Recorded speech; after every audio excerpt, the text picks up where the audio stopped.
Hey, good evening, Justice Warriors. It has been forever and a day since I've done a non-live.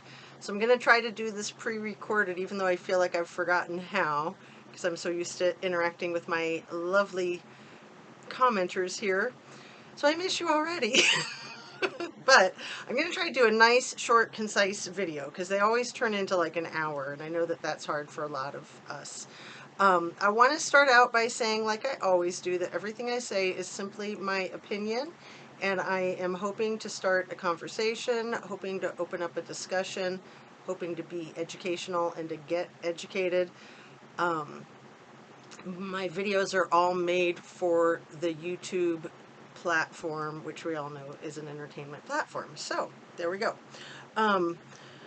My goodness, there's been so much going on with this Idaho 4 case, you guys, and it's just nuts. And I'm so grateful that I'm not on my island all alone, okay?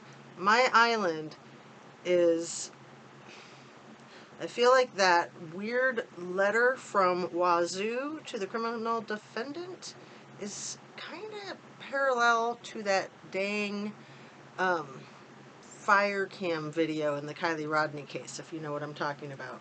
So this letter that has seeped into the interweb in the last week, and Ashley Banfield was running hard and heavy with it today, and I'm just going to say, I lost respect for her. I had a lot of respect for her. But this letter, if it's real, should not be on YouTube. It should be respected that there's a gag order, anything to do with this case, when it comes to the professionals, okay? The school, I would imagine, is going to be pissed as shite whether that letter is authentic or not. Personally, I don't think it's authentic.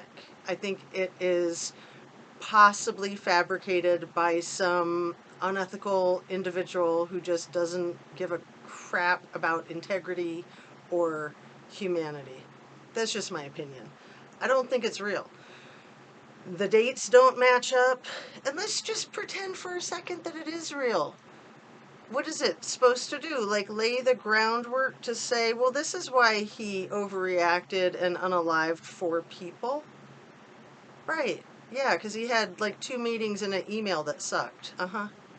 Right. Got it. Okay. People need to get it together and, have some decency, have some common sense. So I put up a community post giving a huge shout out to Alex Erickson, and thank you to my viewers for telling me about her. I do love her channel. And then another one that I already knew about, Allegedly Innocent. Those 2 intelligent, perceptive people are all over this like white on rice. And I'm so glad. It's so refreshing to see that. It's just nuts. It's absolutely nuts. So, I feel like the fix is in with this criminal defendant, and it can't be that way. That's not a fair trial. Presumed innocent until proven guilty in a court of law. Okay? So important. I'm sorry if I sound like I'm on my little soapbox or I'm talking down to anybody. I don't mean to. I'm just really frustrated. But I want to just do a quick thumbnail. Let me go over a few things. You guys know that we have 2 Brents and a Brett, right, in this Idaho 4 case. Real quick, we've got Brent Mortensen, who I believe is Dylan Mortensen's father. We've got Brent Kopacka, which is the gentleman that had served in the military, in the Army, and earned a Purple Heart and had post-traumatic stress disorder and a head injury from doing that. And then he was killed in a SWAT team incident on December 15th of 2022. Brent Kopacka. So those are our 2 Brents. Then we have Brett Payne. Brett Payne is the corporal who's 26 years old, who was the lead for the quadruple homicide, and he has 2 years experience with the Moscow Police Department and 2 years experience prior to that. And it took him 4 hours for some reason to get to the location that day. 8 hours had already been lost on the inexplicable dragging of the feet to call 911, and then the inexplicable 4 hours for the lead detective to show up. 12 hours of your investigation is gone with the wind, literally forever. That's bad, you guys. That's really bad. So let me just go over a few quick things. And most importantly, I really wanted to talk about that letter. Absolutely. Um,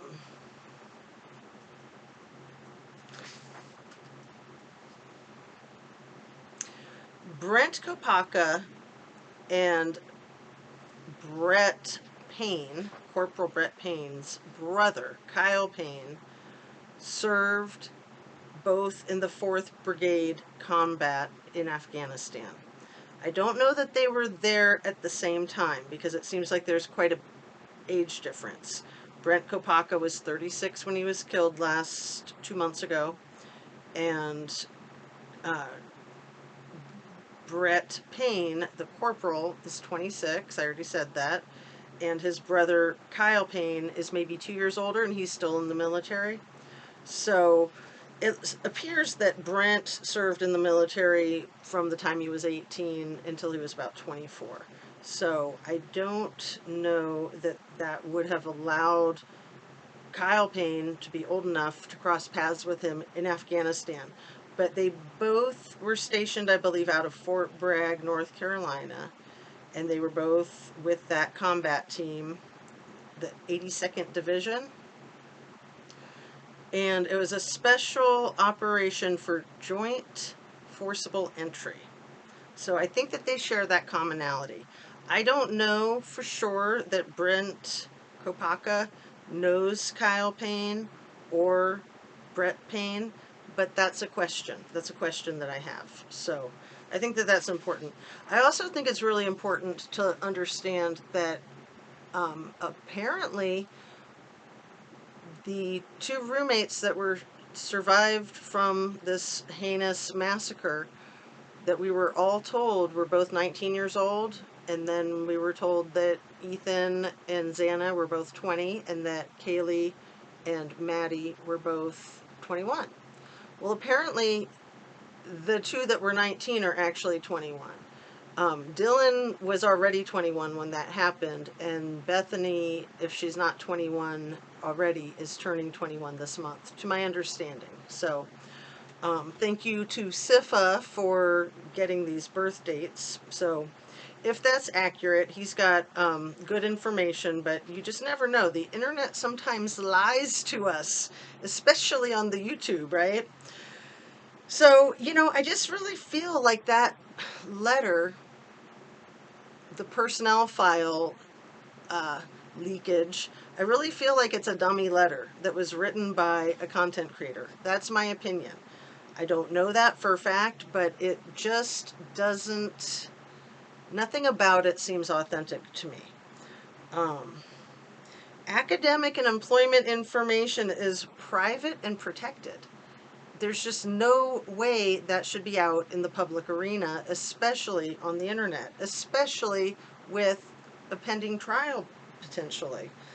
I feel like we just have a lot of bad actors right now on YouTube. A lot of content creators that are off their rockers, looking for the clicks, the likes, the paycheck.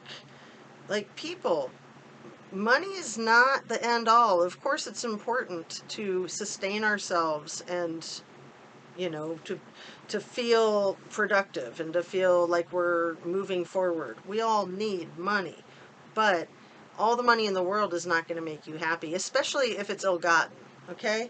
And doing anything dishonest or without the most integrity that you possibly can is not only hurting yourself, but it hurts everyone around you.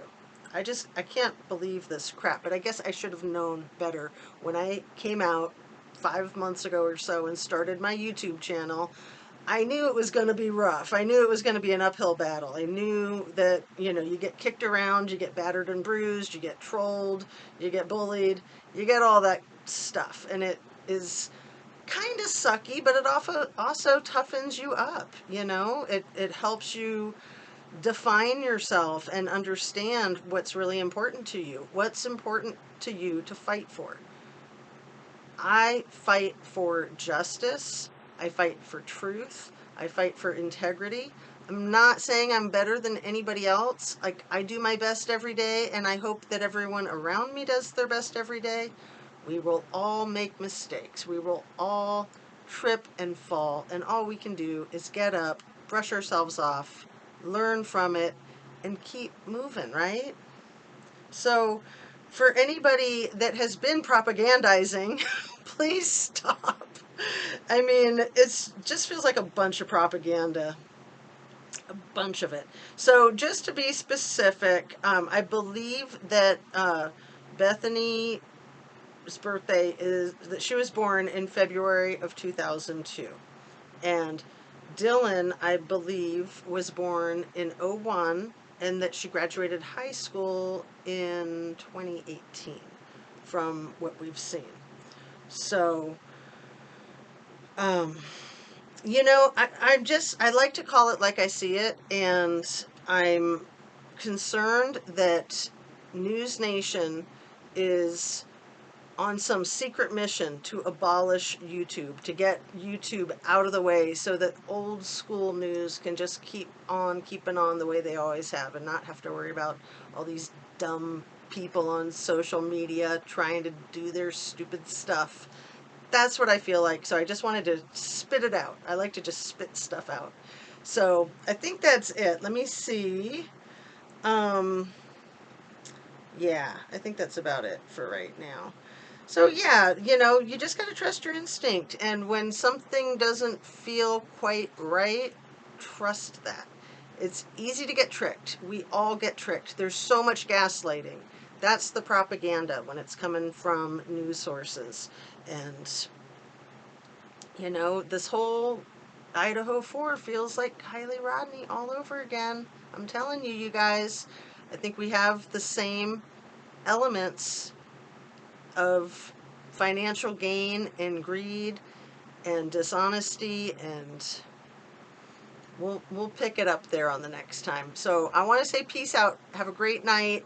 Thank you so much for watching. If you feel so inclined, please hit that like button, share, and subscribe. It really means a lot to me. My channel took off like wildfire, and then I think I got shadow banned. And I'm fine with that. I don't really care.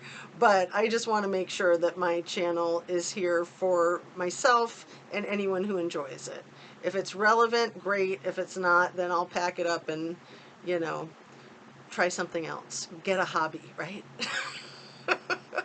So take care of yourself, drink your water, eat your protein, your fruits and your veggies, get your exercise, get your rest, relax, and be kind to yourself, be kind to people around you, and peace out. Sending you light and love. Thanks again for watching. See you on the next one.